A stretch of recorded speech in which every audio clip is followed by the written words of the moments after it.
लो बेटा बातें redox sheet exercise first page number 213 question number 1 to 5 sheet discussion था ना, नहीं कर लाए कर लो, पेंडिंग हो जाएगी ना, फिर इलेक्ट्रो बाकी रह जाएगा। Exercise first question number 1 to 5 बातें बंद 5 to 10 10 to 15 15 number the sum of oxidation number. बेटा इसमें एक बातें बंद करो भाई, इसमें पर कार्बन नहीं पूछा हुआ, बेंजल्डिहाइड इसमें पूछा हुआ है ऑल कार्बन। तो 6 + 7 टोटल कितने हो गए 7x, 5 + 1 6, एक ऑक्सीजन -2, तो 7x = -4 टोटल कार्बन। आप अगर x निकालोगे तो x होगा -4/7, ये तो पर कार्बन है, आपसे पूछा है ऑल कार्बन। और बोलिए 15 तक, 15 जरूरत ही नहीं है, एवरेज निकल आता है। 15 से 20 17 नंबर बेरियम ऑक्साइड, बातें बंद करो भाई। बेरियम ऑक्साइड की रिएक्शन बेटा H2SO4 से करा दें तो इससे बनेगा बेरियम सल्फेट प्लस H2O2। अब हमें बोला है कि रिएक्शन में जो प्रोडक्ट हैं ये दोनों, इन प्रोडक्ट में भी जो मोस्ट इलेक्ट्रोनेगेटिव एलिमेंट है वो कौन सा है? प्रोडक्ट में बेरियम है, सल्फर है, हाइड्रोजन, ऑक्सीजन। से बेटा सबसे इलेक्ट्रोनेगेटिव एलिमेंट है उसका ऑक्सीडेशन नंबर, परोक्साइड में -1 और यहाँ पर सिंपल ही तो है, बस करना क्या है प्लस माइनस का इंटरचेंज करना है यहाँ पे। तो आंसर -1 -2 15 से 20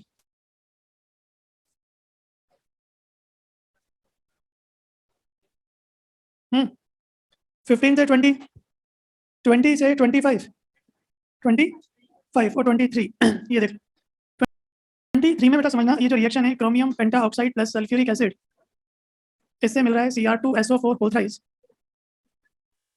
प्लस H2O प्लस O2। हमें बोला है कि इसके 1 मोल के रेस्पेक्ट में बताइए इसके कितने मोल बनेंगे। तो एक तरीका तो ये है कि जितने इक्विवेलेंट इसके होंगे उतने इक्विवेलेंट, लेकिन बेटा याद करो इक्विवेलेंट के आप फॉर्मूला नहीं लगाओगे मोल इनटू एन फैक्टर, और एन फैक्टर क्या होगा चेंज, यहाँ वो निकालना मुश्किल है। रीजन समझिए, ऑक्सीजन पर चार्ज बोलो ना -1 है ना -2। याद करो इसका जब हमने स्ट्रक्चर पढ़ा था तो बेटा याद है इस ऑक्सीजन पे -1 जबकि इन वालों पर, तो ना मैं -1 मान के चेंज ऑक्सीडेशन पर निकाल सकता हूँ माइनस, अरे भाई -2 मानोगे तो प्लस करें तो भी गलत, और -1 मानोगे तो भी गलत, इसलिए एन फैक्टर निकालना मुश्किल है। तो जहां आपको लगे एन फैक्टर नहीं निकाल सकते इसको बैलेंस कर लें। तो ये 1 2 के हिसाब से 2, इसको बैलेंस करके अगर आप लिखोगे 3, ये 1 आ गया, ये 3 और ये 7/2। फिर समझिए इक्विवेलेंट कॉन्सेप्ट में कोई कमी नहीं है, लेकिन एन फैक्टर यहाँ निकाल नहीं पाएंगे। तो अब मैं इसको लिख सकता हूँ 2 मोल CrO5 को लेने पर ऑक्सीजन के कितने मोल प्रोड्यूस होंगे। तो हमसे पूछा है बेटा इसके 1 मोल के रेस्पेक्ट में कितने मोल प्रोड्यूस होंगे, सिंपल। ठीक है, जहां आपको लगे एन फैक्टर में डील करना मुश्किल है बैलेंस कर दो। हाँ 20 25 बता दो 25 क्या है, अच्छा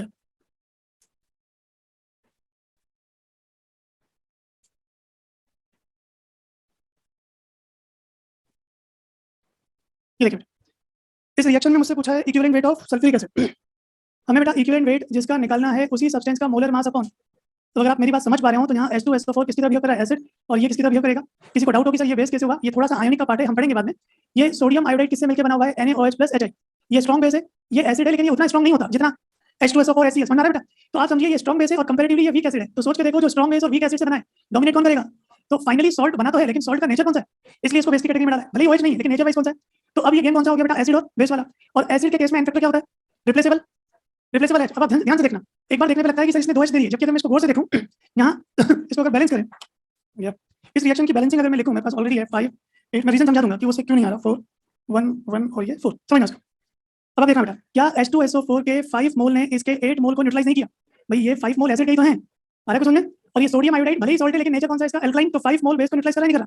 अब कुछ देर के लिए जरा इस पार्ट को समझो, HCl का एन फैक्टर कितना होता है, क्यों, क्योंकि वो एक इलेक्ट्रॉन एक एच, चलिए अगर वो एक इलेक्ट्रॉन देता है तो इलेक्ट्रॉन किसी न किसी के पास जाना भी चाहिए। एक्चुअली इसका एन फैक्टर 1 होने का बहुत प्रॉपर रीजन है कि ये एक OH या इसको एक बेस को न्यूट्रलाइज करता है।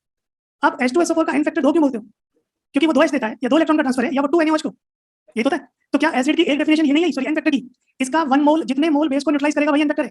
इसका तो 1 मोल था तो 1 मोल नहीं, इसका 1 मोल इसके जितने मोल को न्यूट्रलाइज करेगा वही एन फैक्टर है। बेटा अगर मैं 1 मोल H3PO4 ले लूं इसका एन फैक्टर कितना बोलोगे, क्योंकि रीजन है ना कि ये बेस के कितने मोल को न्यूट्रलाइज कर रहा है। तो आप बताइए 5 मोल एसिड कितने मोल बेस को न्यूट्रलाइज कर रहे हैं, ये रिएक्शन गिवन है। तो अगर मैं आपसे बोलूं कि 1 मोल एसिड इसके कितने मोल को न्यूट्रलाइज कर रहा है, तो 1 मोल एसिड जितने मोल बेस को न्यूट्रलाइज करे क्या वही N factor of given acid है या नहीं। तो जहां पर इस केस में जो एन फैक्टर है वो ये, तो अगर ये डेटा यहाँ रख दिया जाए तो मोलर मास कितना होता है 98, ये हो जाएगा 8/5, सॉल्व करोगे तो वो 61 कौन सा ऑप्शन आ रहा है।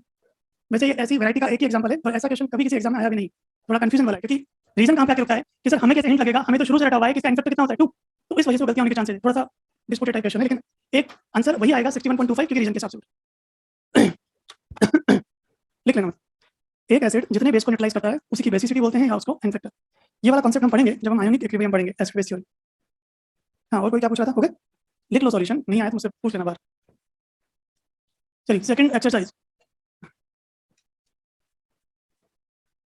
एक्सरसाइज 2, क्वेश्चन नंबर 125 125 ये 5 ये कराया था ना बेटा क्लास में, पूरा ऐसा ही एग्जांपल लेके करवाया था टाइट्रेशन में। एक मिक्सचर है जो बना हुआ है NaHC2O4, देखो आपकी कॉपी में है ऐसा क्वेश्चन। ये मिक्सचर है, इसमें सपोज अगर इसके मोल A मान लो तो इसके मोल B। अब आपको बोला है कि इस पूरे मिक्सचर की रिएक्शन एक बार तो हम करवा रहे हैं किसके साथ? KMnO4 के साथ, और एक बार इसकी रिएक्शन करवा रहे हैं तो आप बताइए क्या KMnO4 ऑक्सीडाइजिंग एजेंट है? तो ये रेडॉक्स वाला पार्ट है नहीं, और ये NaOH है तो ये एसिड बेस की रिएक्शन है नहीं। समझ रहा है? अब इक्विवेलेंट बराबर करते हैं पहले वाले केस में, ये पहला केस मान लो, ये दूसरा केस। बोलिए बेटा इक्विवेलेंट की बात करें, ध्यान से देखना, एसिडिक मीडियम में इसका एसिडिक मीडियम कहां से आएगा? खुद एसिड है, एसिडिक मीडियम में ये +7 से, तो मैं लिख सकता हूं जितने इक्विवेलेंट इस मिक्सचर के होंगे उतने ही इक्विवेलेंट पोटेशियम परमैंगनेट के होंगे। इक्विवेलेंट का फॉर्मूला मोल, तो ध्यान से देखना यहाँ पर मोल कितने? A n फैक्टर, यहाँ n फैक्टर याद है बेटा हमेशा C2O4 2 माइनस किस में कन्वर्ट होगा, और इसकी वजह से कार्बन 3 से कार्बन 4 कितने इलेक्ट्रॉन का ट्रांसफर? यहाँ जाइए, इसके मोल भी 2 यहाँ से, टोटल n फैक्टर कितना? अरे, और KMnO4 की बात करें, KMnO4 की 1 है 0.2 नॉर्मल और वॉल्यूम सपोज B मान लो, इक्वेशन नंबर 1। सेकंड में भी इक्विवेलेंट इस मिक्सचर के, लेकिन इस बार इक्विवेलेंट किसके बराबर? तो अगर ये बेस है तो किसका काम करेगा? एसिड। फिर इक्विवेलेंट का फॉर्मूला मोल, इस बार ये कितना H देगा, और यहाँ से कितना H 2 + 1। और नॉर्मेलिटी की बात करें तो नॉर्मेलिटी ये गिवन है 0.12, वॉल्यूम सेम है, इन दोनों को डिवाइड कर दो, सॉल्व हो जाएगा, आ जाएगा। ए और बी का रेशियो निकालना है, समझ आया? कर लोगे? 1 2 5 और कोई डाउट? 1 से 5 तक है, 5 2 10 7, क्या है 7 देखिए बेटा, क्वेश्चन नंबर 7 में बोला हुआ है वेनेडियम पेंटाऑक्साइड, इसकी रिएक्शन जिंक से करवा रहे हैं और इससे बन रहा है वेनेडियम +2, बाकी के बारे में कुछ नहीं दिया हुआ। फिर दूसरी स्टेप में बोला हुआ है कि ये जो वेनेडियम +2 है ये I2 से रिएक्ट करके खुद को किसमें कन्वर्ट कर रहा है, और I2 को रिड्यूस कर रहा है। तो एक बात बताइए, जितने इक्विवेलेंट V2O5 के होंगे उतने ही जिंक के होंगे और उतने ही किसके बनेंगे? इसका मास गिवन है 10, वेनेडियम 51 का डबल 102 और 81, ठीक है। एन फैक्टर बोलिए बेटा, वेनेडियम +5 से 2 में जा रहा है, यानी ऑक्सी एन फैक्टर कितना है इसका? 5 - 2 मल्टीप्लाई किससे करोगे? ये समझ में आया? यहाँ जाइए, इसके इक्विवेलेंट का फॉर्मूला मोल किसका? V+2 N factor. जब इसका एन फैक्टर निकालना है तो ये चेक करोगे कहां से कहां जा रहा है, 2 - 5, तो यहाँ पर इसका एन फैक्टर कितना आएगा? समझ में ये समझ में आ गया? 603। आप समझिए जितने इक्विवेलेंट इसके उतने इसके, उससे फायदा ये होगा कि मैं इसके मोल निकाल लूंगा। तो मुझे ये समझ में आ गया 3, ये 6 ऊपर जाएगा 2, तो मैं अगर लिखूं तो मोल ऑफ V+2 कितना बना? 20/182, सही है ना? अब ये जो V+2 है, फिर बेटा ये V+2 किससे रिएक्ट करेगा? तो जितने इक्विवेलेंट इसके होंगे उतने इसके होंगे, उतने हमें किसका मान पूछा है? आयोडीन का। जितने इक्विवेलेंट इसके होंगे उतने इक्विवेलेंट का फॉर्मूला फिर लगा दो यहाँ भी मोल इनटू एन फैक्टर और यहाँ भी मोल इनटू V+2 के मोल कितने आ गए थे? 20/182। एन फैक्टर बोलिए, वेनेडियम +2 से कहां चला गया? -2 +4, तो इसका एन फैक्टर कितना? 2 आ रहा है, तो मोल सॉरी इनटू एन फैक्टर, और यहाँ मोल किसके चाहिए बेटा? आयोडीन। आयोडीन 0 से कहां जा रहा है, तो एन फैक्टर फिर कितना? चलो आपको पूरी रिएक्शन नहीं लिखनी होती, न्यूमेरिकल में जितनी जरूरत है सब मिलता है। फिर समझाता हूं, जितने इक्विवेलेंट इसके होंगे उतने इसके होंगे, उतने इसके होंगे नहीं होंगे, तो यहाँ का मोल गिवन है, यहाँ मोल आ गए, और जितने इक्विवेलेंट यहाँ होंगे वापस यहाँ हो जाएंगे। कोई बोले कि सर डायरेक्ट इक्विवेलेंट क्यों नहीं निकाले? क्योंकि बेटा रिएक्शन बदली है, एन फैक्टर बदल जाएगा, इसलिए मोल कांस्टेंट होते हैं, इक्विवेलेंट बदलते रहते हैं। वहाँ के मोल से सॉल्व कर लेना, कितना रही लगभग 10/91, यानी लगभग 1/9, 0.1 के आसपास ऐसा कुछ आ रहा हो। थोड़ा तेज बोला करो, आवाज नहीं आ पाती क्या? होंगी नहीं इसके मोल का, अगर वो एक ही उसमें रिएक्शन में चलती, एन फैक्टर चेंज नहीं होता तो हो जाता है। एन फैक्टर बदल गया ना, एन फैक्टर बदला। अगर एन फैक्टर नहीं बदलता बेटा तो कर सकते हैं, क्योंकि इक्विवेलेंट का जो रिलेशन होता है mole into n factor, n factor बदलेगा ही चेंज हो जाएगा। कौन सा था ये? 7। और बताइए 5 to 10, 5 से 10 तक, 10 to 15, 12 नंबर लो देखो, 12 नंबर देखना, हमें एक सॉल्यूशन गिवन है 100 ml, इसमें 0.3 ग्राम ऑक्सलेट सॉल्ट है। याद है ऑक्सलेट एसिडिक पार्ट है, तो इसका मेटल के साथ कोई सॉल्ट बना दो, फॉर्मूले की जरूरत नहीं भाई, ऑक्सलेट माइनस है तो मेटल के साथ बना दो। अब आप इस मेटल का कोई भी एग्जांपल दिमाग में ले लो, Na+, K+, यानी मेटल तो ऑलरेडी आईएस स्टेट में है। अब इसकी रिएक्शन आप किससे करवा रहे हो? तो बेटा वास्तव में KMnO4 खुद को +7 से कहां लेके जाएगा? खुद को +7 से +2 में लेके जाएगा, लेकिन इसके अंदर छुपे हुए C2O4 को इसको कन्वर्ट किसमें कर देगा? CO2। मेटल का कुछ नहीं बिगाड़ पाएगा, क्योंकि आप सोडियम लेके चलो +1 से +1 में रहेगा। तो जितने इक्विवेलेंट इसके होंगे उतने इक्विवेलेंट इसके अंदर छुपे हुए किसके होंगे? आप समझो KMnO4 वास्तव में रिएक्ट पूरे सॉल्ट से नहीं कर रहा, इसके अंदर बैठे हुए इसी से तो कर रहा है बेटा। अरे कुछ समझे, इसका एग्जांपल चलो सोडियम ऑक्सीडेट मान लो, ये फॉर्मूला होता है। तो आप बताइए Na पर चार्ज कितना? आपको नहीं पता, KMnO4 ऑक्सीडाइजिंग एजेंट है, तो जो सोडियम ऑलरेडी +1 है उसको +2 थोड़ी ले जाएगा। तो KMnO4 किसके लिए यूज हुआ? तो इस पूरे 0.3 ग्राम में C2O4 का मास x ग्राम मान लो, x तो चलो यहाँ मान लिया, x की जगह W मान लो। तो आप बताइए जितने इक्विवेलेंट C2O4 के, इक्विवेलेंट का फॉर्मूला बेटा वेट, C2O4 का मोलर मास कितना हो गया? 24, 64, 88, और एन फैक्टर कितना? एन फैक्टर 2 इसको देख के नहीं लिखा, एन फैक्टर 2 मैंने इसलिए लिखा है कि ऑक्सीलेट किसमें कन्वर्ट होता है, तो कार्बन +3 से कहां जाएगा, 3 से 4, चेंज इन ऑक्सीडेशन बंटवारा है। और यहाँ KMnO4 कितना गिवन है, नॉर्मेलिटी 1/20, वॉल्यूम 90, वॉल्यूम हमेशा लीटर, कैंसिल कैंसिल, सही करूं, ये कितना हो गया 44, ये कितना हो गया 22, तो ये हो गया वेट इक्वल्स टू 9 2 18, 9 2 18, 190.198, यानी पूरे 0.3 ग्राम में जो ऑक्सीलेट का मास था बेटा वो कितना है, हमसे पूछा है ये बताइए ऑक्सीलेट का परसेंटेज कितना है पूरे 0.3 ग्राम में, तो ऑक्सीलेट का मास है 0.198, पूरे सॉल्ट का मास है 0.3 और परसेंटेज के लिए क्या करोगे 100, ये हो गया 666%। ऐसा इक्विवेलेंट, हाँ वही किया है, सॉल्ट के साथ नहीं, आप समझिए अगर आप ये बोल रहे हो कि सर यहाँ 0.3 क्यों नहीं रखा, तो इस 0.3 में तो इस सोडियम का मास भी, KMnO4 सोडियम को तो यूज ही नहीं कर रहा, KMnO4 ने जितने इलेक्ट्रॉन खींचे वो सारे कहां से खींचे, तो जिससे रिएक्ट कर रहा है उसी के साथ होगा। ये 0.3 ग्राम दो पार्ट में कन्वर्ट है यहाँ पर M+ और C2O4 2-, मैंने मान लिया सपोज ये W ग्राम है, तो बाकी बचा ये कितना हो गया, तो KMnO4 की रिएक्शन इससे हो रही है, KMnO4 की रिएक्शन इससे, तो जिससे रिएक्ट कर रहा है उसी के ट्रीटमेंट बराबर करो। सॉल्यूशन का मतलब वो आयन पार्ट में तो है ही ऑलरेडी, ये समझ में आया 12 नंबर बेटा। और बोलिए 10 से 15 तक, 10 to 15, 15 से 20, 19, 19 तो PPT, 19 से पहले 19 में बोला हुआ है क्यूप्रिक को प्रेसिपिटेट करने के लिए, तो प्रेसिपिटेट करने का मतलब ध्यान से देखो, कॉपर को कहां लेके जाना है, अब आप समझिए इसको 2 इलेक्ट्रॉन दिए गए होंगे, तो ले लेकर इसको प्रेसिपिटेट बनाना है कॉपर, तो आपसे ये पूछा है अमाउंट ऑफ H2S, हो गया सॉल्व, जितने इक्विवेलेंट इसके होंगे उतने इक्विवेलेंट इसके होंगे, इक्विवेलेंट का फॉर्मूला लगा दीजिए वेट, कॉपर का बेटा मास 63.5, कॉपर का एटॉमिक मास देना चाहिए था, कितना होता है 65, पीपीटी बनाने का मतलब कॉपर को +2 से कहां लेके जाना है, तो इसका N factor, weight of H2S weight 32 + 2, molar mass कितना, और ये सल्फर -2 से कहां जाएगा, कोई बोले ऐसा क्यों, सीधा सा लॉजिक है, हाइड्रोजन अलग निकलती है, अगर बेटा यहाँ इसको 2 इलेक्ट्रॉन इसने छोड़े, 2 इलेक्ट्रॉन किसी और ने लिए होंगे, 34 जा रहा होगा। इसमें थोड़ा सा रिएक्शन लिखने वाला पार्ट था, लेकिन शायद आपने कई बार पढ़ा होगा उसी में, जब भी किसी को पीपीटी बनाना है तो उसका चार्ज कितना होता है, 0 होता है, वही हमने किया है। तो फिर ये कॉमन सेंस लगा लेते कि 2 से 0 जाना, इसको 2 इलेक्ट्रॉन दिए होंगे तो 2 इलेक्ट्रॉन कोई ना कोई तो छोड़ेगा, ये -2 से 0 होगा।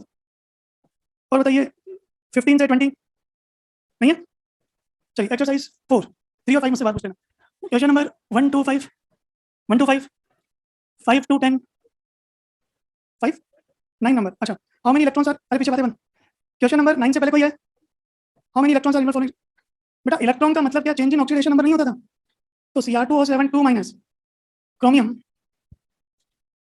+6 से +3, बोलिए जो n फैक्टर है वही चेंज इन ऑक्सीडेशन नंबर है, वही नंबर ऑफ इलेक्ट्रॉन है कितना, 6 - 3 मल्टीप्लाई कैसे करोगे, आ गया आंसर। अगर आप कहोगे सर दूसरे पार्ट में क्या हो रहा है वो चेक कर लो, Fe+2 से Fe+3, 2 से 3 जाना, कितना इलेक्ट्रॉन रिलीज हुआ, और साथ में ये भी ऑक्सीडाइज हुआ, कितने इलेक्ट्रॉन रिलीज हुए, तो आप समझो यहाँ 6 इलेक्ट्रॉन दिए और यहाँ 3 इलेक्ट्रॉन पहुंचे, तो बैलेंस करने के लिए क्या करते हो, तो नेट रिएक्शन में कितने इलेक्ट्रॉन ट्रांसफर है, 6 करते थे ना, अगर एक रिएक्शन में 2 इलेक्ट्रॉन है एक में 3 है तो बराबर करने के लिए क्या करते थे, वही करा है।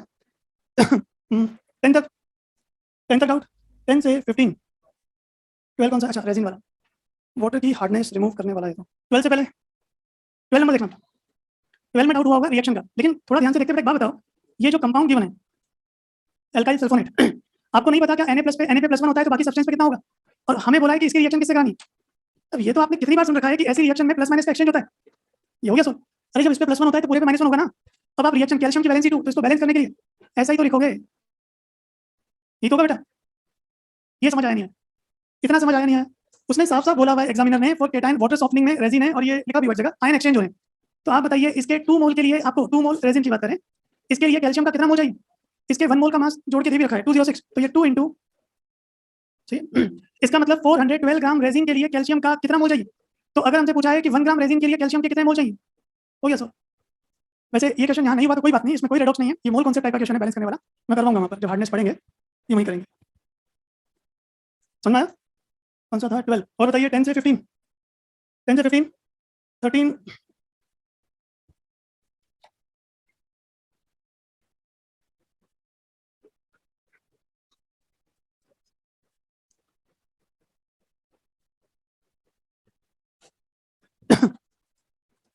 कौन सा 13, 13 में बेटा the volume of dibasic acid, अच्छा जितने इक्विवेलेंट एसिड के होंगे उतने ही इक्विवेलेंट, इक्विवेलेंट का फॉर्मूला आपको गिवन है और इसका मास गिवन है, तो weight by equivalent mass, normality बातें 0.1, वॉल्यूम हमें चाहिए, इसमें बेटा फर्निश 0.04 मोल, ध्यान से देखना बेस का मास गिवन है 1 ग्राम, लेकिन इक्विवेलेंट वेट गिवन नहीं, लेकिन एक हिंट गिवन है कि 0.04 mole of OH given by 1 ग्राम। जरा सोडियम हाइड्रोक्साइड की बात करें, ध्यान से देखना, इसका 1 मोल, समझना बेटा, सोडियम हाइड्रोक्साइड का 1 मोल कितने मोल OH रिलीज करता है, ठीक है, और जो इसका 1 मोल रिलीज करता है क्या यही इसका मोलर मास है नहीं, अब इसकी जगह ये एग्जांपल देखो, बेरियम हाइड्रोक्साइड का 1 मोल कितने मोल OH रिलीज करता है, तो 2 मोल OH, ध्यान से देखना 2 मोल OH रिलीज करने के लिए जो मोल है 1 है, तो अगर इसका 1 मोल OH रिलीज करवाना हो तो इसका कितना मोल चाहिए, और ध्यान से देखो 1/2, इसका इक्विवेलेंट निकालो, इक्विवेलेंट का फॉर्मूला क्या होता है, मोल इनटू फिर समझना बेटा, इसके 1 मोल से कितने मोल रिलीज हुए, तो 2 मोल OH रिलीज करने के लिए इसका कितना मोल चाहिए, तो इसका 1 मोल रिलीज करने के लिए इसका कितना मोल चाहिए। अरे अब जरा यहाँ इक्विवेलेंट का फॉर्मूला क्या होता है, मोल इनटू एन फैक्टर। अब आप ध्यान से देखना, आप गौर से देखो, मोल मैंने रखे 1/2, बेरियम हाइड्रोक्साइड का एन फैक्टर कितना, क्या 1 मोल OH रिलीज करने के लिए जो भी आपको चाहिए, ये क्या इसका 1 इक्विवेलेंट 1/2 मोल 1 इक्विवेलेंट के बराबर नहीं हुआ, और जो 1 इक्विवेलेंट है वही इसका क्या होगा। फिर समझाता हूँ, यहाँ से भी समझिए, क्या इसका 1 मोल, वापस चलते हैं, इसके 1 मोल के लिए 1 मोल OH के लिए इसका 1 मोल चाहिए, और 1 मोल के लिए सीधे मास से समझाता, इसका कितना ग्राम चाहिए, जरा सोडियम हाइड्रोक्साइड का इक्विवेलेंट वेट बताना कितना होगा, क्या ये इसका इक्विवेलेंट वेट हुआ नहीं हुआ, यहाँ चाहिए 2 मोल OH के लिए इसका कितना चाहिए, तो 1 मोल OH के लिए कितना चाहिए, इससे कॉम्प्लिकेटेड लग रहा हो तो सीधा फॉर्मूला सोल्व करते हैं, इसका 1/2 मोल हुआ, और 1/2 मोल बेरियम हाइड्रोक्साइड का बोलिए मोलर मास जो भी है 137 प्लस कितना होगा 16 प्लस 117 34, यही ना, 137 प्लस 34, क्या बेटा इसके 1 मोल OH रिलीज करने के लिए इतना चाहिए नहीं चाहिए, और गौर से देखो ये मोलर मास बाय 2, ये इसका इक्विवेलेंट वेट है नहीं, हर बार 1 मोल OH रिलीज करने के लिए जितना मास चाहिए वो उसका इक्विवेलेंट वेट होता है, तो यहाँ पर बोला हुआ है कि 1 ग्राम से 0.01 ग्राम से 0.04 मोल OH रिलीज हो रहे हैं, तो 0.04 मोल OH के लिए कितने ग्राम चाहिए, 1 ग्राम, तो 1 मोल OH रिलीज करने के लिए कितने ग्राम चाहिए, कितना हो गया 100 यानी, और 1 मोल के लिए जो मास चाहिए वही क्या होता है। तो ये थोड़ा सा ऐसा था जिसमें केवल थ्योरी चलती है ये पार्ट मैंने आपको नहीं पढ़ाया था, ये हम पढ़ेंगे मोल कॉन्सेप्ट में, इक्विवेलेंट कॉन्सेप्ट की जो डेफिनेशन आती है इक्विवेलेंट वेट की वहां पढ़ेंगे, इसमें नहीं हुआ तो कोई बात नहीं, ये वाली डेफिनेशंस नहीं लिखवाई थी मैंने, ये मोल कॉन्सेप्ट है, अब एक चैप्टर में क्या पढ़ा दें, और बोलिए, और कोई डाउट, कौन सा नंबर था 13, 13 के बाद लास्ट 18, 13 से 18 तक नहीं है, किसमें जितने दोनों का इनफेक्टर, ऐसा कहाँ लिखा हुआ है, क्या H2SO4 NaOH को न्यूट्रलाइज नहीं करेगा, तो एक का इनफेक्टर 2 एक का इनफेक्टर 1 है, ऐसा रूल कहाँ हुआ कि इनफेक्टर बराबर होने चाहिए, अमाउंट भी तो आगे पीछे हो सकता है, बेटा ऐसे कैसे बोल सकते हो, एक बात बताइए, क्या ये एसिड H2SO4 और ये NaOH होगा तो न्यूट्रलाइजेशन नहीं होगा क्या, तो इनफेक्टर हमेशा बराबर हो ऐसा रूल थोड़ी है, ये अमाउंट में एडजस्ट हो सकता है डेटा, हो गया, और कोई डाउट है, चलो लो लास्ट क्लास में खत्म हो गया था,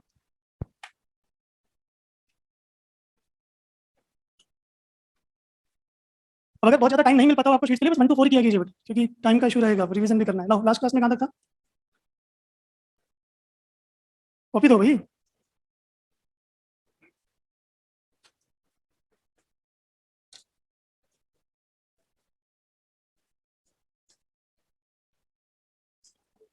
क्या बोल रहे हो पेरोक्साइड,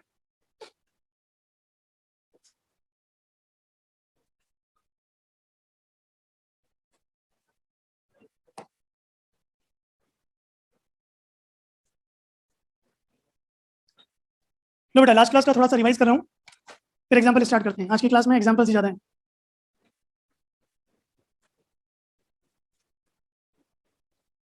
लो देखिए बातें बंद, लास्ट क्लास में बेटा जो लास्ट टॉपिक हमने छोड़ा था वो ये था कि सपोज आपके पास 2 एलिमेंट हैं और उन दोनों के SRP आपको गिवन है, SRP पहचानना भी बड़ा आसान है, प्रेजेंटेशन अगर ऐसा है +1 से 0 तो ये क्या है SRP, और अगर बेटा A से A+ है तो ये क्या है SOP, ठीक है, अगर 2 एलिमेंट में जिसका SRP हाई है, सपोज मान लो -1.2 -1.3, SRP किसका बड़ा, तो जिसका SRP ज्यादा इसका खुद का रिडक्शन होगा, तो इसका आज पूरी क्लास में एक लाइन ही चलेगी कि 2 एलिमेंट में जिसका SRP हाई है वो खुद को रिड्यूस करेगा, रिडक्शन कभी अकेला नहीं होता, अगर इसका रिडक्शन है तो सामने वाले का, एक लाइन और जोड़ देता हूँ 15 मिनट बाद काम आएगी, तो इसका खुद का रिडक्शन हुआ तो इसका खुद का, अब आप बताइए जो सब्सटेंस खुद को रिड्यूस करेगा वो सामने वाले को ऑक्सीडाइज करेगा, तो ये किसकी तरह ट्रीट करेगा, तो फिर ये रिड्यूसिंग एजेंट बन जाए, तो यही था, एक एग्जांपल और कीजिए,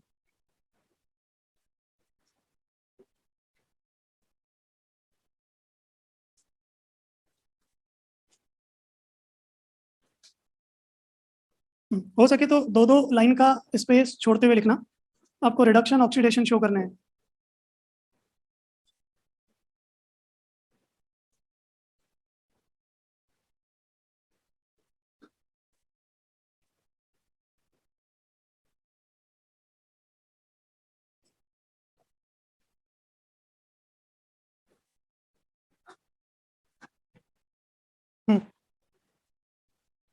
right increasing order of SRP of A B C and D, try कीजिए, right increasing order of SRP of A B C and D कीजिए, इस एग्जांपल से लास्ट क्लास की प्रैक्टिस हो जाएगी, फिर टॉपिक आगे बढ़ाते हैं,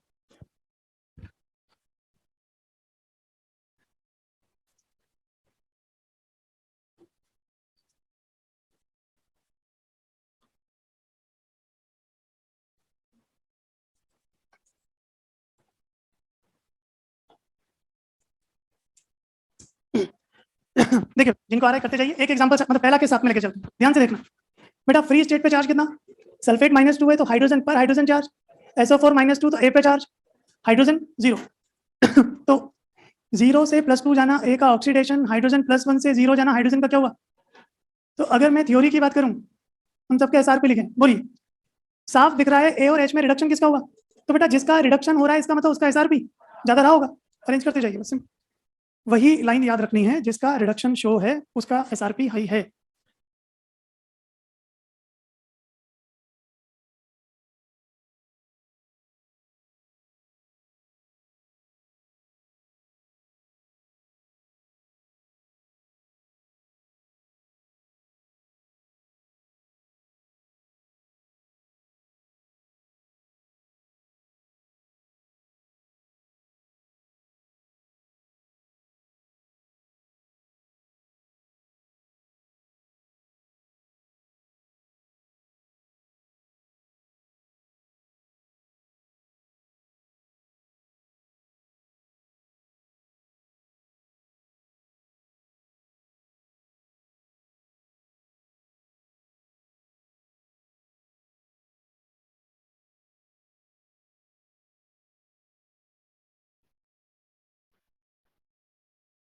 हर्षवर्धन, जो एक्सरसाइज 4 का क्वेश्चन नंबर 18 पूछा है बेटा, वो तो कोऑर्डिनेशन कंपाउंड का क्वेश्चन है, उसमें मुझे क्या बताना है? ध्यान से देखो, लिगेंड्स के रूल है सिंपल।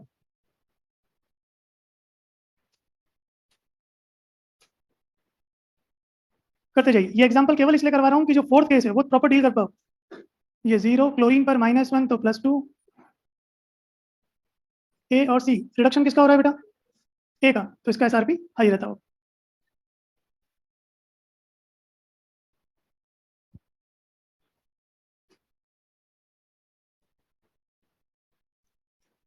यहाँ बोलिए 0 क्लोरीन पर -1 तो बी पे +1, chlorine -1 D+2 free state 0, D और बी में, क्योंकि बी का रिडक्शन हो रहा है तो बी का SRP हाई। यहाँ तक आ जाओ, फोर्थ में डाउट है साथ में डिस्कस कर लेंगे। नो रिएक्शन का मतलब ये कभी नहीं होगा कि दोनों के SRP बराबर हैं।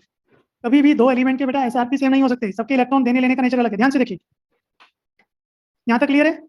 समझना इसको। मान लो हमें बोला है रिएक्शन नहीं होती, अब समझना, मान लेते हैं रिएक्शन होती है। अगर ये रिएक्शन होती तो क्या बन सकता था? यही तो बनता। अब उससे पर एक छोटा सा पॉइंट और सुनिए, बहुत काम आएगा। कोई मुझे बता सकता है कि ये जो अननोन एलिमेंट है ए, इसके ऑक्सीडेशन नंबर की रेंज हमें याद नहीं है। जो मुझे क्वेश्चन बताएगा मेरे हिसाब से ए 0 और +2 है, तो मेरे लिए ए दो ही स्टेट में चल सकता है। बी की रेंज कहां से कहां चलेगी? 0 और +1। सी की रेंज कहां से कहां चलेगी? 0 +2। और डी की रेंज भी कहां से कहां चलेगी? ना ये 0 से कम जा सकता है ना 2 से। अरे मुझे थोड़ी रटा हुआ है, जैसा मुझे एग्जाम्पल ने बताया वो मैंने मान के चल रहा हूँ। अब चलिए, आपके हिसाब से अगर ये रिएक्शन होती तो डी 0 से कहां जाता? +2। बेटा हाइड्रोजन +1 से कहां जाता? हाइड्रोजन का रिडक्शन। तो अगर मैं थ्योरी लिखूं तो दो एलिमेंट में जिसका रिडक्शन हो रहा है उसका SRP ये तो होना चाहिए था, लेकिन मुझे बोल रहा है कि ये रिएक्शन नहीं हो रही। इसका मतलब है कहानी ये होती होगी कि रिडक्शन अगर ऐसा होता तब तो रिएक्शन हो जाती ना। इसको वेरीफाई भी कर सकते हैं, कैसे? सुनिए ध्यान से। इन दोनों में SRP किसका ज्यादा? जिसका SRP ज्यादा उसका क्या होना चाहिए? लेकिन ऑलरेडी डी आपने किसमें बैठा रखा है? 0 से कम रिड्यूस हो ही नहीं सकता। कोई बोले सर माइनस माइनस होता ही नहीं है, होता तो एग्जामिनर मुझे दे देता इसका चार्ज। डी मिनिमम 0 में ही रह सकता है, वो ऑलरेडी 0 है, इसलिए इन दोनों में SRP ये समझ में आया डी का बड़ा क्यों? भाई मैंने आपको पूरा परमुटेशन समझा दिया। अगर बेटा रिएक्शन होती तो ऐसा हो सकता था, ठीक है? तो अगर SRP ऐसा होता तो रिएक्शन खींच के ले जाता, क्योंकि 0 से +2 तो ले जा सकता है ना। तो ये केस ये होता होगा। इन चारों को क्लब करो, ऑर्डर बना दो। क्या? ये कहीं नहीं लिखा हुआ। हमेशा कोई भी सब्सटेंस बेटा रिड्यूसिंग ऑक्सीडाइजिंग कब होगा? सामने वाले को देखकर। तो जिसका ऑक्सीडेशन नंबर हाईएस्ट है वो तो ऑक्सीडाइजिंग एजेंट होता है ना। हाँ वैसे देख लो, लेकिन 4 से देखोगे तो बढ़िया, कुछ क्वेश्चंस में लाइन काम आती है इसमें। ये समझ में आया कैसे लिखा? फिर भी किसी को अगर आप प्रॉब्लम है ऑर्डर अरेंज करने में, तो वैसे करो, हाइड्रोजन पे चार्ज कितना, SRP कितना होता है? हाइड्रोजन का SRP 0, तो इसका इससे कम है -1 मान लो, ये -1 है, ये इससे और कम है -2 मान लो, ये 0, डी बड़ा है +1 मान लो, और डी +1 से बी बड़ा है +2। कोई भी वैल्यू मान लो, अगर किसी को डायरेक्ट अरेंज करने में प्रॉब्लम आती है तो जो हमसे आंसर पूछा है बेटा, वो आंसर क्या जाएगा? मिनिमम कौन सा था? सी के बाद ए, हाइड्रोजन बीच में से हटा देना, डी और बी आ रहा है। अब थोड़ा सा कंफ्यूज करने के लिए हो सकता है एग्जामिनर आपको प्रेजेंटेशन दे दे, हो रहा है? तो ये ऐसा केस कम मिलेगा। बोलिए सी का SRP ध्यान से देखना, सी कहां से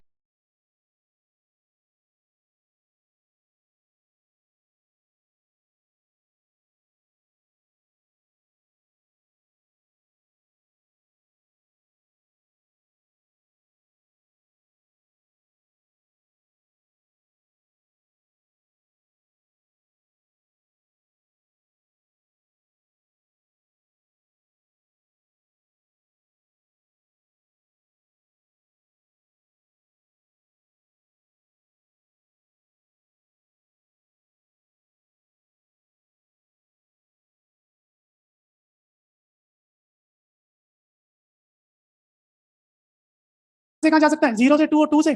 लेकिन अभी आपने एसआरपी लिखा है तो क्या लिखोगे, ए कहाँ से कहाँ जा सकता है, इसलिए मैंने वो चार्ज लिख दिया। आ रहा है कुछ समझ में, डी बेटा, और बी नहीं है समझ। शॉर्ट में ऐसा लिखा जा सकता है, प्रॉपर लिखना है तो ये हो जाए। डाउट है, ये समझ में आया, +1 0 रही है। तो ये एसआरपी का ऑर्डर है, और अब अगर आप एसओपी लिखना चाहो, साइन बदल जाएंगे। भाई मैं मान के चल रहा हूँ आपको थोड़ा बहुत समझ में आ रहा है, नहीं समझ में आया तो पूछ लेना। लास्ट 4th वाले केस का ध्यान रखना बस थोड़ा सा। कुछ समझाना है इसमें, समझ में आया बेटा? भाई शॉर्ट में लिखने के हिसाब से ये ठीक है, लेकिन एग्जाम में इस तरह का ऑप्शन नहीं आएगा, एग्जाम में इस तरह के आएंगे। तो 4 समझ में आया कहाँ से कहाँ, इसीलिए वो लिखवा था। चलिए इसको एक और एग्जाम्पल से प्रैक्टिस करते हैं। ये वैरायटी आपके एग्जाम की है, और जो नेक्स्ट लिख रहा हूँ वो भी आई हुई है, एडवांस और मेंस दोनों में। लो आप हेलोजन का ही करो चलो।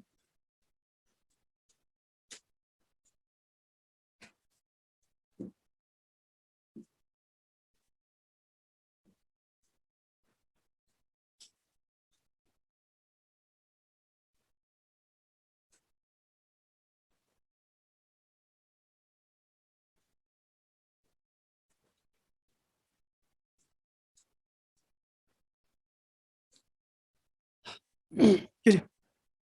दो पोटेंशियल गिवन है, एसआरपी एसओपी, वो आप खुद डिसाइड करो।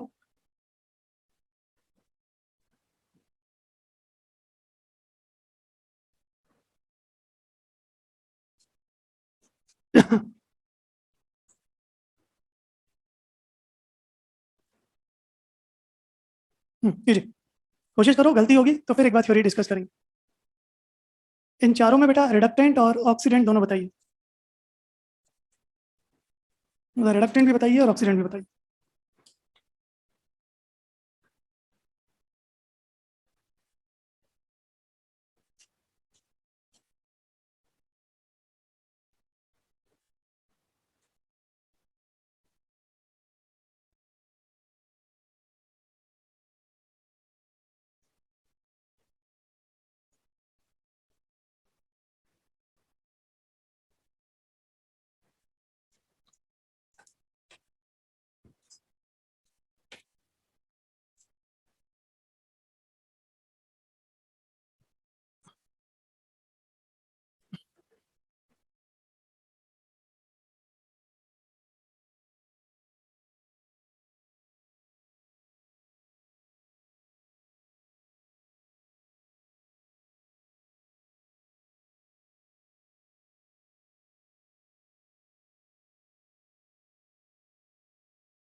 करें सर, देखिएगा पहले बेटा इसमें समझना ध्यान से।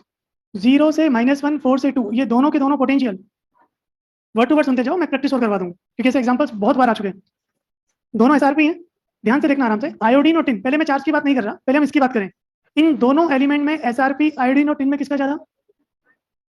जिसका एसआरपी हाई होता है उसका खुद का क्या होगा, पूरा लिख देते हैं। और अगर ये रिड्यूस होगा तो उस वक्त ये इसका ऑक्सीडेशन होगा। हम एक कदम आगे बढ़े कि जो खुद रिड्यूस होगा वो सामने वाले को ऑक्सीडाइज करेगा, तो जो खुद का ऑक्सीडेशन कर रहा है वो सामने वाले के लिए। क्या ये समझ में आया कि ये तो कंफर्म है कि जब दोनों आमने सामने होंगे एक ही कंटेनर में तो ये ऑक्सीडेंट जाएगा और ये यही हो सकता है। लेकिन उसमें भी हमें एक चीज और बढ़ा दी कि आयोडीन दो फॉर्मेट में है, I2 और। अब यहाँ जाके कई बार बच्चे दिमाग लगाते हैं कि सर आपने कहा था आयोडीन का ऑक्सीडेशन नंबर -1 से +7 होता है। इस लाइन को ध्यान से सुनना। ये बेटा जितने भी पोटेंशियल जनरेट होते हैं ना, आप नहीं जानते क्या इलेक्ट्रॉन के चलने के अपोजिट करंट चलेगा। इलेक्ट्रॉन के चलने से करंट, और करंट से ही तो पोटेंशियल जनरेट होता है। तो मैग्नीज +2 +4 +6 +7 है सब मैग्नीज, लेकिन सबके एसआरपी अलग अलग होंगे नहीं होंगे।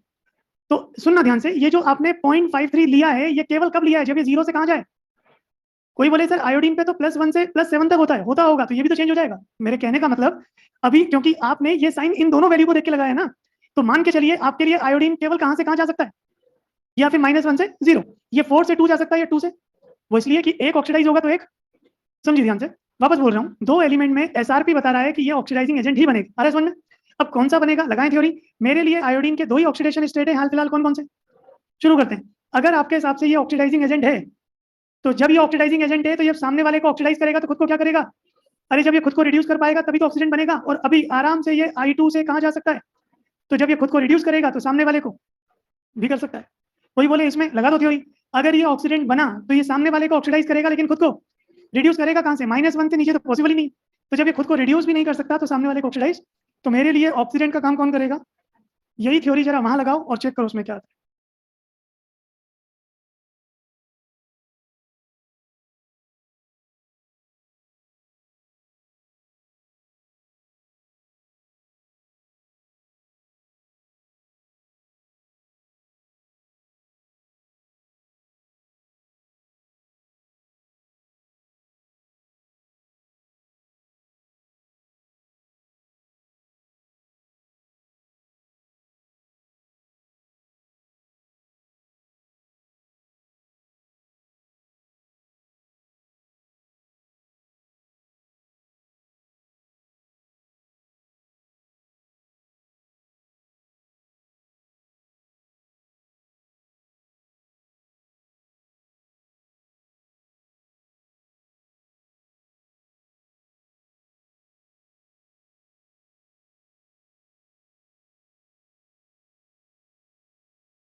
कोशिश करो वरना मैं एक और एग्जांपल करूँ।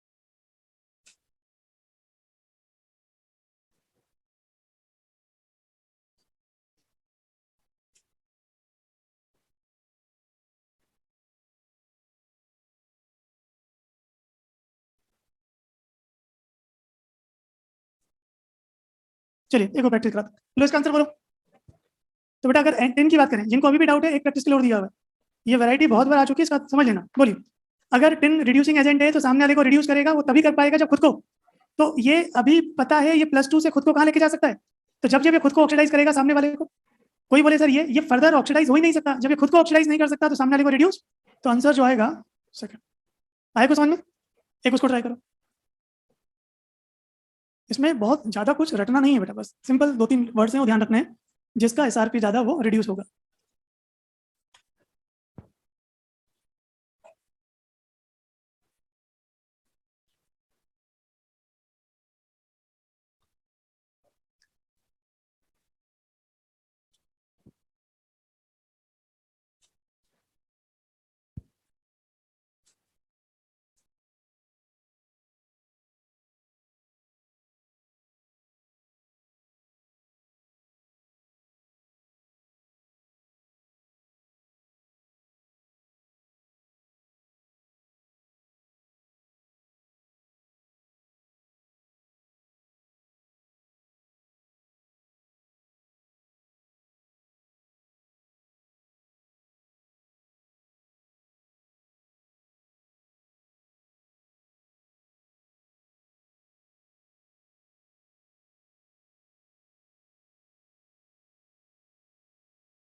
बोलिए। थर्ड। भाई अब तो गलत मत करो यार।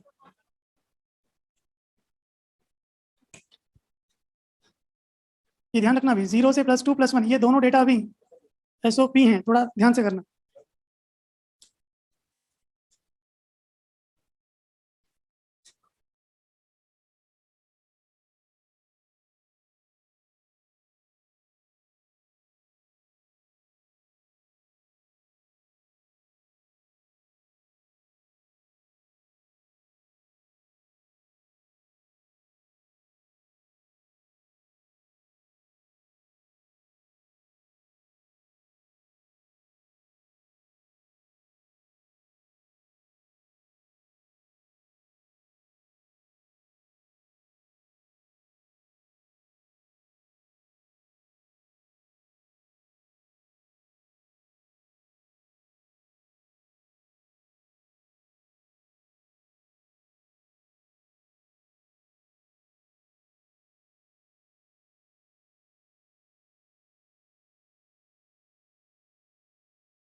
हुआ। तो बेटा A और B की बात करें, अगर SOP के हिसाब से देखा जाए, SOP किसका ज्यादा? B का। तो SRP किसका ज्यादा? हम SRP के हिसाब से चलें। वैसे चलो SOP से डिस्कस करें। बोलिए, जिसका SRP ज्यादा उसका रिडक्शन। तो इस बार जिसका SOP ज्यादा उसका क्या होगा? वो एक ही लैंग्वेज है, कैसे भी बोल लो। जिसका SRP ज्यादा वो रिड्यूस होगा, तो जिसका SOP हाई है उसका ऑक्सीडेशन होगा। तो जिसका खुद का ऑक्सीडेशन होगा वो सामने वाले को क्या करेगा? तो मेरे लिए रिडक्टेंट बनेगा तो भी सही। अब दो स्टेट में है, या तो +1 या +2।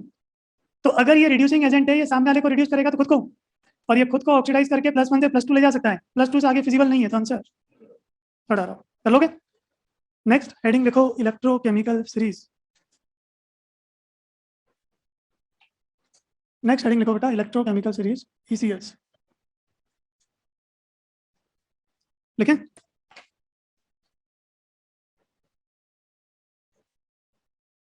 लिखाऊं? लिखिए, increasing order of SRP of elements. फिर बोल रहा हूं, increasing order of SRP of elements is known as ECS. Increasing order of SRP of elements is known as ECS. यानी बेटा जितने भी पीरियोडिक टेबल के एलिमेंट हैं उनको SRP के बढ़ते ऑर्डर में जमा दो। अब समझना इस चीज को।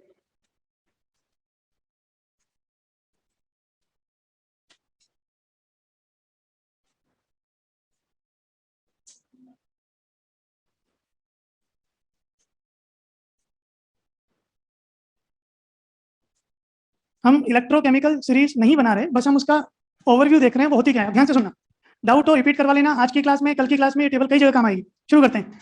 आपको याद है बेटा हेडिंग पढ़ा था स्टैंडर्ड या रेफरेंस इलेक्ट्रोड, SHE कैलोमल बहुत सारे। तो ये भी पता होगा, एक तरफ SHE फिट करो और एक तरफ जितने भी अननोन है उनको जोड़ते जाओ, सबके पोटेंशियल निकाल सकते हैं। ये भी पता कर सकते हैं कि उस अननोन वाले पर रिडक्शन होगा या ऑक्सीडेशन। अच्छा कैसे? याद करो, कहा था कि उस सर्किट में आप गैल्वेनोमीटर लगा दो तो गैल्वेनोमीटर करंट का डायरेक्शन बताएगा। अगर करंट का फ्लो इधर है तो इसके अपोजिट इलेक्ट्रॉन का फ्लो, तो पता नहीं लगेगा कौन इलेक्ट्रॉन ले रहा दे रहा है। यानी आप पीरियोडिक टेबल के एक एक एलिमेंट आयन का SRP निकाल सकते हो। उन SRP को इंक्रीजिंग ऑर्डर में जब जमाएंगे तो प्रैक्टिकली पूरी पीरियोडिक टेबल के SRP -3 से लेकर अप्रॉक्स +3 में ये होता है -3.01 लमसम, ये होता है 2.98। वैल्यू आपको याद नहीं करनी, बता रहा हूँ बस। तो कुल मिलाकर जितनी भी पीरियोडिक टेबल है उन सबके SRP, तो मैं और बीच में अगर आप गूगल पे सर्च करोगे तो इट्स अराउंड 357 के आसपास आयन है। पीरियोडिक टेबल में आपके 700 के आसपास एलिमेंट है, लेकिन आप भी जानते हो मैग्नीज +2 का अलग है, तो +4 का अलग है, तो +3 का अलग है, क्रोमियम +1 अलग है, +3 अलग है, +6 अलग है, इसलिए लिस्ट लंबी हो जाती है। जितने आपके काम के मैं सारे भी लिख दूंगा अलग से। पूरे आयंस की बात करें बेटा SRP -3 से +3। अब इसको जरा ध्यान से समझना, बताइए। जैसे जैसे किसी एलिमेंट का एसआरपी बढ़ेगा, जगह बचाने के लिए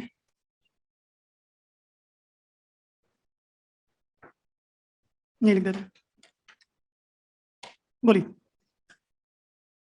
बेटा, जैसे जैसे किसी एलिमेंट का एसआरपी बढ़ता जाएगा उसके रिड्यूस होने के chances, tendency to show reduction. और कोई एलिमेंट रिड्यूस कब होगा, इलेक्ट्रॉन लेकर या देकर? सोच लो, बहुत टफ क्वेश्चन है। शुक्र है। इलेक्ट्रॉन, इलेक्ट्रॉन यानी उसका इलेक्ट्रॉन एक्सेप्टिंग नेचर उतना ही ज्यादा होगा नहीं होगा? तो अगर बेटा इलेक्ट्रॉन एक्सेप्टिंग नेचर ज्यादा है, इसका मतलब इलेक्ट्रॉन लेकर या देकर? सोच लो, बहुत टफ क्वेश्चन है। शुक्र है। इलेक्ट्रॉन, इलेक्ट्रॉन यानी उसका इलेक्ट्रॉन एक्सेप्टिंग नेचर उतना ही ज्यादा होगा नहीं होगा? तो अगर बेटा इलेक्ट्रॉन एक्सेप्टिंग नेचर ज्यादा है, इसका मतलब बोल सकता हूँ उस एलिमेंट या इनकी इलेक्ट्रोनेगेटिविटी भी हाई होगी। हम पीरियोडिक टेबल को मेटेलिक नेचर से अच्छी तरह पढ़ पाते हैं, तो अगर इलेक्ट्रोनेगेटिविटी ज्यादा है, इसका मतलब मेटेलिक नेचर या मेटेलिक स्ट्रेंथ उतना कम होता जाएगा। तो रिजल्ट के नाम पर बस अब इतना ध्यान रखना है कि जिस एलिमेंट का एसआरपी जितना चाहिए ज्यादा होगा, उसका मेटेलिक नेचर उतना। पीरियोडिक टेबल को अगर देखें तो एस ब्लॉक का मेटेलिक नेचर सबसे ज्यादा होता है, उसके बाद फिर डी और सबसे कम पी। इसमें से मैंने एफ को एक्सक्लूड कर दिया क्योंकि आप भी जानते हो more than 95% radio active. Solution लोगे कुछ और, कुछ घंटों बाद सॉल्यूशन बदल जाएगा। हम केवल उन्हीं की बात कर रहे हैं। तो आप मुझे बताओ, आपने बोला एसआरपी के बढ़ते ऑर्डर में रखो, तो जिसका एसआरपी मिनिमम है उसका मेटेलिक नेचर। तो पूरी पीरियोडिक टेबल में जो सबसे बढ़िया मेटेलिक कैरेक्टर वाले हैं, मैक्सिमम की जगह शॉर्ट में लिख दूं स्ट्रॉन्ग मेटल, वो सारे के सारे ऊपर आएंगे नहीं आएंगे? तो इसका वाइस वर्सा, जैसे जैसे नीचे जाते जाओगे नॉन मेटल्स। मेटल को क्या बोला जा सकता है, reducing agent, oxidising agent? Metal, अरे रिड्यूसिंग बेटा, क्या मेटल का काम इलेक्ट्रॉन देना नहीं है? तो जो सामने वाले को इलेक्ट्रॉन देगा खुद को ऑक्सीडाइज कर लेगा सामने वाले को। तो जितने भी बढ़िया मेटल्स हैं वो सब स्ट्रॉन्ग, शॉर्ट में लिख रहा हूँ, रिडक्टेंट की कैटेगरी में आएंगे। तो इस टेबल में जितने भी बॉटम पर आएंगे वो स्ट्रॉन्ग ऑक्सीडेंट होंगे नहीं होंगे? और एक और पॉइंट, ऑक्साइड। लेकिन ऑक्साइड से पहले हम एग्जाम्पल, ये समझ में आ रहा है? मैं फिर रिपीट कर रहा हूँ, एसआरपी के अकॉर्डिंग जमाने को बोला तो मैंने देखा जिसका एसआरपी मैक्सिमम है उसका मेटेलिक नेचर। ये दोनों पॉइंट क्लियर है? 3 पॉइंट लिखने हैं, जिनमें से 2 पॉइंट समझ में आ गए। अब पीरियोडिक टेबल की बात करें, आपने बोला कि सबसे बढ़िया मेटेलिक नेचर एस ब्लॉक का होता है, तो जब आप नोटिस करोगे अभी टेबल लिखेंगे, एस ब्लॉक सबसे ऊपर आएगा, पी ब्लॉक मतलब जितनी भी गैसेस है क्लोरीन ब्रोमीन सब नीचे आएंगी। हाइड्रोजन आपको याद है ये जीरो के लिए होता है, जबकि इसका कोई रीजन नहीं है। तो यहाँ पर और ऊपर हाइड्रोजन के कुछ ऊपर डी ब्लॉक भी मिलेगा और कुछ नीचे मिलेगा। इसका कोई मुझसे रीजन मत पूछना कि सर हाइड्रोजन की पोजीशन ऑड वन कैसे है, उसका रीजन है कि बेटा ये अज्यूम्ड है, तो पोजीशन तो इसका कोई डिस्कस हो ही नहीं सकता ना। याद आ रहा है? ये जीरो कैलकुलेट नहीं था, ये क्या माना हुआ था, अज्यूम करके था, इस वजह से इसकी पोजीशन ऐसी है, अदरवाइज बाकी समझ में आ रहा है?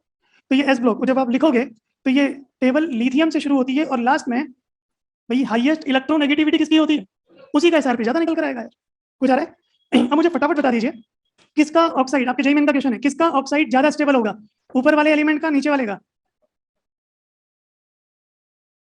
चलिए एग्जांपल देके देखें। मान लो ऑक्साइड, ऊपर एस ब्लॉक का एक एग्जांपल ले लो, सोडियम ऑक्साइड, सोडियम ऑक्साइड दिख रहा है, और यहाँ वाले का नीचे वाले पी ब्लॉक का कोई भी ले लो, क्लोरीन ब्रोमीन आयोडीन, ये लो क्लोरीन का ले लो। अब आप भी जानते हो बेटा मेटल का इलेक्ट्रोनेगेटिव मतलब इलेक्ट्रॉन देने का नेचर ज्यादा है, बड़ी आसानी से जब इलेक्ट्रॉन देगा तो क्या इनके बॉन्ड में आयोनिक नेचर ज्यादा होगा नहीं होगा? यहाँ इलेक्ट्रोनेगेटिविटी की वजह से ये पार्शियल पॉजिटिव पार्शियल नेगेटिव, यहाँ पर कोवेलेंट नेचर ज्यादा होगा नहीं होगा? कौन सा बॉन्ड थर्मली ज्यादा स्ट्रॉन्ग है? यानी जो ऊपर के ऑक्साइड है they are more stable than lower oxides. पूछा हुआ है थियोटिकल, ऑक्साइड की स्टेबिलिटी का ऑर्डर, ऊपर वाले ज्यादा स्टेबल होते हैं, नीचे वाले कम स्टेबल। आप सोडियम ऑक्साइड को गर्म कर दो तवे पर, वो पिघल जाएगा लेकिन वो ऑक्सीजन रिलीज, वो मेल्ट हो जाएगा, लेकिन इसको थोड़ा भी गर्म करोगे Cl2 अलग O2 अलग। ये समझ आया नहीं है? लास्ट लाइन फिर बोल रहा हूँ, मैंने आपको ईसीएस नहीं पढ़ाया है, हमने केवल एक ओवरलुक देखा है कि ईसीएस में ऊपर एस ब्लॉक मिलता है, नीचे पी ब्लॉक, और ये अरे सुनने लिखो, फिर हम टेबल लिखते हैं इसकी।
ये हो जाए तो बेटा फिर वो बोला था ना लिथियम से लेकर फ्लोराइड तक चलती है, तो ये लिथियम मिनिमम एसआरपी, लास्ट में ये जो फ्लोराइड है ये मैक्सिमम एसआरपी।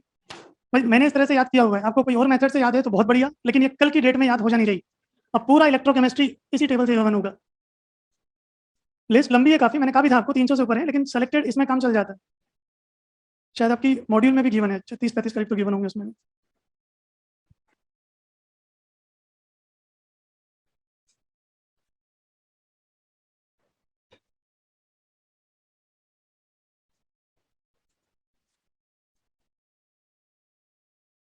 ठीक है, मेरे पास जगह नहीं थी इसलिए मैंने इस तरह लिखा है, अगर आप पूरा पेज यूज कर पाओ तो बढ़िया।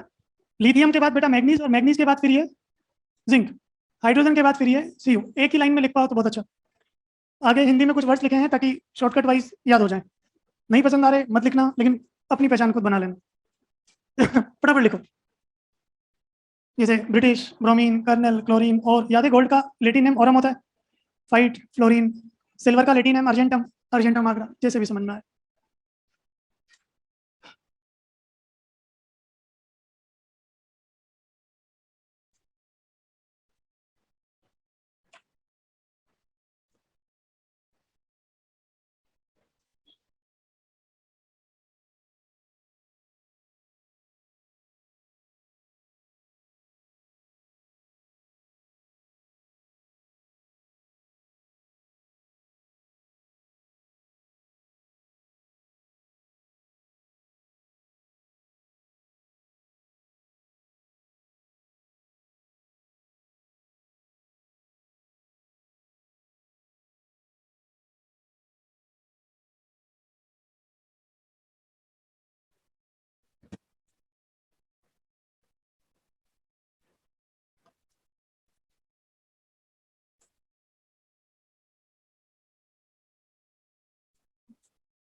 हो गया, देखो अब इसका एप्लीकेशन देखते हैं।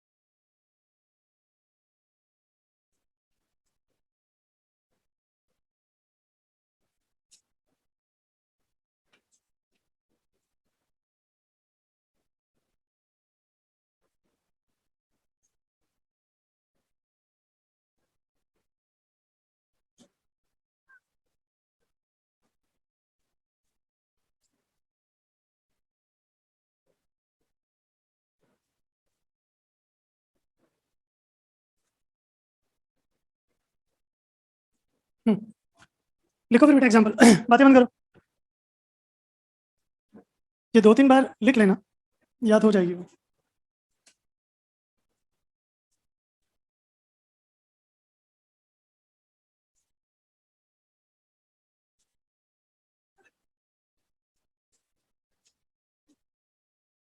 ये बेटा याद कर लेना, क्योंकि अब गैल्वेनिक सेल ये जितने भी पढ़ेंगे सब में ये टेबल काम आएगी। हाल फिलहाल तो भी इसको यूज करना, लेकिन जितनी जल्दी याद करो बढ़िया। चलिए अब इसको यूज कैसे करना है टेबल को वो देखते हैं। एग्जाम्पल लिखो।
हाँ लिख लो लिख लो।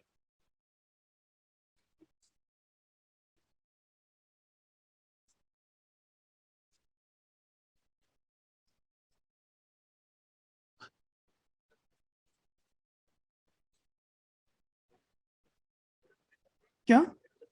Hydrogen zero? हाइड्रोजन तो जीरो ही है। हाँ। इसी को, अच्छा हाइड्रोजन का ही क्यों माना? मतलब किसी बुक में ऐसा लिखा नहीं हुआ कि why hydrogen is taken as a reference point. लेकिन अब अगर आप देखो तो आपने पॉलिंग या इलेक्ट्रोनेगेटिविटी का कई स्केल पढ़े होंगे, तो वो भी हाइड्रोजन के बिहाफ पर डिजाइन है। तो हाइड्रोजन को स्टैंडर्ड लिया हुआ है, इसका रीजन कहीं नहीं, आईयूपीएसी ने डेटा फिक्स किया हुआ है। कहीं ऐसा रीजन लिखा नहीं हुआ कि हाइड्रोजन कोई क्यों लिया हुआ है। भाई आप पूछ सकते हो सर Cl2O2 गैस भी तो ले सकते थे, तो वो कोई रीजन कहीं लिखा हुआ है नहीं। मे भी एक रीजन ये हो सकता है कि इसकी इलेक्ट्रोनेगेटिविटी होती है 2.1, तो ये कुछ एलिमेंट से नीचे है, कुछ एलिमेंट से ऊपर है, तो लमसम ये कहीं बीच में आती है, तो दोनों से डील कर सकते हैं। इलेक्ट्रॉन लेने का काम भी इलेक्ट्रॉन, इस वजह से दोनों। बाकी कोई कंफर्म रीजन कहीं लिखा हुआ नहीं है, अगर होगा तो मैं देखता हूँ। वैसे मैंने कभी ढूंढा तो होगा लेकिन मिला नहीं हो। तो ये हो गया बेटा। अब आप समझिए, हो सकता है आपको स्टेबल की बहुत ज्यादा जरूरत ना पड़े, लेकिन थियोटिकल क्वेश्चन फंस गए तो इन्हीं से होंगे। अब आप टाइम के हिसाब से काम करते हैं, समझना ध्यान से। करूँ स्टार्ट? एग्जाम्पल्स बहुत सारे हैं, पहला एग्जाम्पल साथ में लेके चलते हैं। डाउट हो तो मुझसे पूछ लेना। ये टेबल कोशिश करना कि कल की क्लास तक याद कर पाओ। एक काम करें, आपको ये 1 2 3 4 5 ये जो 5 मेटल या एलिमेंट गिवन है, क्यों ना एक काम करें, इनको एसआरपी के इंक्रीजिंग ऑर्डर में लिखें। चाहे दो ही लिखो, उससे होगा क्या, छोटी सी सही लेकिन इलेक्ट्रोकेमिकल सीरीज तो बन जाएगी। जरा सीक्वेंस बताना, सबसे टॉप पर कौन सा आएगा? मैग्नीशियम, उसके बाद एल्यूमिनियम, फिर टिन। टिन के बाद एक मुझे हाइड्रोजन की जरूरत पड़ने वाली है यहाँ पर। किसी को डाउट हो कि सर आपने Mg क्यों लिखा, Mg+2 क्यों नहीं लिखा? मैंने शायद पहले भी कहा हो, अगर मैं आपको लिखता हूँ E0 Mg, ये वैल्यू होती है -2.1 के आसपास, याद नहीं करना, तो मैं गलत लिखता हूँ। एसआरपी कभी एलिमेंट का नहीं होता, एसआरपी हमेशा होता है जब वो इलेक्ट्रॉन लेगा या देगा। तो कंफ्यूज मत होना कि सर आप Mg+2 क्यों नहीं लिख रहे, बस प्रेजेंटेशन है। मेरे दिमाग में भी है कि Mg ने क्या किए होंगे, 2 इलेक्ट्रॉन दिए होंगे। तो जरा थ्योरी ध्यान से सुनना। हाइड्रोजन, हाइड्रोजन के बाद बेटा अब टैली कर लो, यही आ रहा सीक्वेंस। अगर एसआरपी का बढ़ता ऑर्डर लिख दिया तो फिर तो क्वेश्चन हो गया सोल्व। हम नहीं जानते कि जितने भी टॉप पर स्ट्रॉन्ग मेटल हैं सब उस पर आते हैं, बढ़िया मेटल ऊपर है, स्टेबल ऑक्साइड ऊपर आते हैं, रिडक्टेंट ऊपर है, यही तो सीक्वेंस चलती थी। आपसे पूछा स्ट्रॉन्गेस्ट रिडक्टेंट कौन सा? Mg। अब मैं इसमें घुमा फिरा के कुछ भी पूछ सकता हूँ। मैं आपसे बोल सकता हूँ copper is less reductant than tin, aluminium is more reductant than tin, silver is less reductant than Mg। अगर ये तो चलो स्ट्रॉन्गेस्ट रिडक्टेंट पूछा, अगर मैं आपसे रिड्यूसिंग पावर का ऑर्डर पूछता, नहीं आ रहा समझ। सेकंड पूछा है गिव्स लीस्ट स्टेबल ऑक्साइड, तो सबसे मैक्सिमम स्टेबल कौन सा होगा? तो मेरे पास जगह नहीं, मैं शॉर्ट में लिख देता हूँ MgO मैक्सिमम स्टेबिलिटी वाला होगा, और लीस्ट स्टेबल का ऑक्साइड कौन सा? ऑक्साइड तो यही बनेगा। क्या हुआ? लास्ट है, कुछ आ रहा है समझ में? Which can displace hydrogen gas from acid. आप उस सीक्वेंस को याद कराना, क्वेश्चन तो आप जितने कहोगे मैं करा दूंगा। इनमें से कौन सा हाइड्रोजन गैस को डिस्प्लेस करेगा? ध्यान से सुनिए, ये टेबल कहाँ काम आएगी। या तो आप एक काम करो कि आप एक एक मेटल को चेक करके देखो। अब थ्योरी ध्यान से सुनना, इसका पोटेंशियल कितना होता है? इनका पोटेंशियल 0 से बड़ा है छोटा?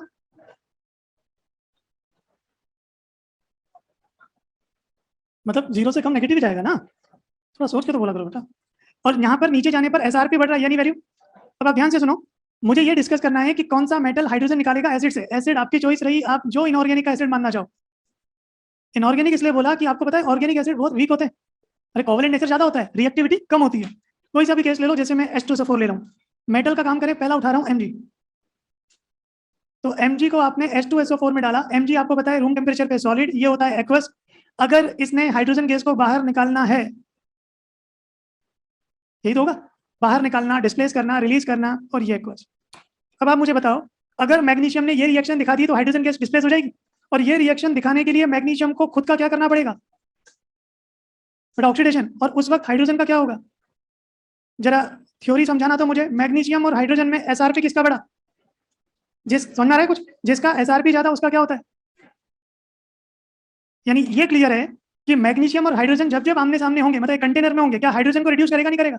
और जैसे ही हाइड्रोजन रिड्यूस हुआ, सिस्टम छोड़ के बाहर चला जाएगा। यानी मैग्नीशियम एसिड से हाइड्रोजन को रिड्यूस करके बाहर निकालेगा निकालेगा। तो जो काम मैग्नीशियम कर सकता है वो काम, क्योंकि इन सबके एसआरपी, तो जो अगर ये ऊपर वाले कर सकते हैं, फिर ये काम नीचे वाले। तो आपको 5 चेक नहीं करने, क्योंकि अब सारे एग्जाम्पल में इस तरह ऑप्शन बढ़ेंगे, केवल कोई एक चेक कर लो। आप इसको चेक कर लेते, अगर ये नहीं निकाल पाएगा तो ये भी नहीं निकाल पाएगा, तो ऊपर वाले। तो मुझे पूछा था कौन कौन डिस्प्लेस कर पाएंगे, आंसर कौन कौन सा जाएगा? Mg, एल्यूमिनियम और tin। नहीं आया समझ? लिख लो, मैं नोट डाल के पॉइंट लिखवा दूंगा कल, फिर इसके मेन एग्जाम्पल हम पढ़ेंगे। इतना तो लिख लेना, आया समझ बेटा? सर हिंदी वर्ड्स, क्या हिंदी वर्ड्स एक बार पढ़ दीजिए। ऐसे भी क्या कर रहे हो देवाशीष? अच्छा, कलकत्ता। लो मैं पढ़ देता हूँ बेटा। ये देवाशीष इसलिए लिखा हुआ है कि इनके अगर आप साउंड को देखो तो शायद उससे थोड़ा हिंट लगता है, जैसे लिथियम का ली से लिथियम, बे से बेरियम, मग से मैग्नीशियम, आल से एल्यूमिनियम। लिखने को बेटा क्या नहीं मगर आलसी मनोज की जिंदगी के क्रम में फिर क्रोधी निगाहों का सन्नाटा प्रबल है। प्रबल मतलब स्ट्रॉन्ग। क्यों इसी आगरा में होगी ब्रिटिश कर्नल की और फाइट। इसको नोट करो।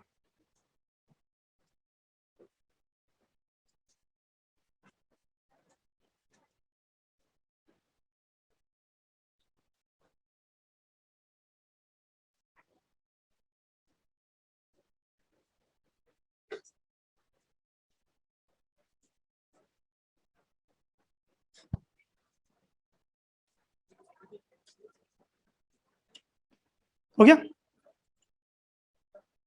लिख लो लिख लो। तो इसमें बेटा एक छोटा सा नोट हम बना सकते हैं कि पूरी इलेक्ट्रोकेमिकल सीरीज में एसिड से हाइड्रोजन कौन बाहर निकालेगा? वो सारे एलिमेंट जो हाइड्रोजन से। और वैसे भी देखो, क्या आपको नहीं पता हाइड्रोजन का रिडक्शन हो रहा है, जो सामने वाले को रिड्यूस कर दे वो क्या हो जाएगा? जो सामने वाले को रिड्यूस करे वो रिडक्टेंट है नहीं है। अभी तो पढ़ा था कि ऊपर वाले बढ़िया रिडक्टेंट होते हैं, इसलिए इसको रिड्यूस कर पाते हैं। तो आप तो नोट डाल के एक पॉइंट लिख लेना, all the metals present, all the metals present above the hydrogen, all the metals present above the hydrogen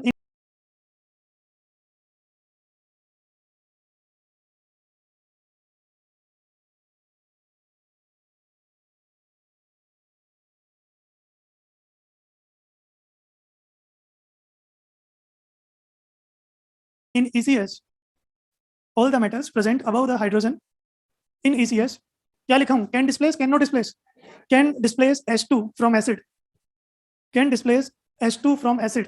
तो हमने तो इनऑर्गेनिक एसिड के एग्जांपल लिए, कार्बोक्सिलिक ले लेता तो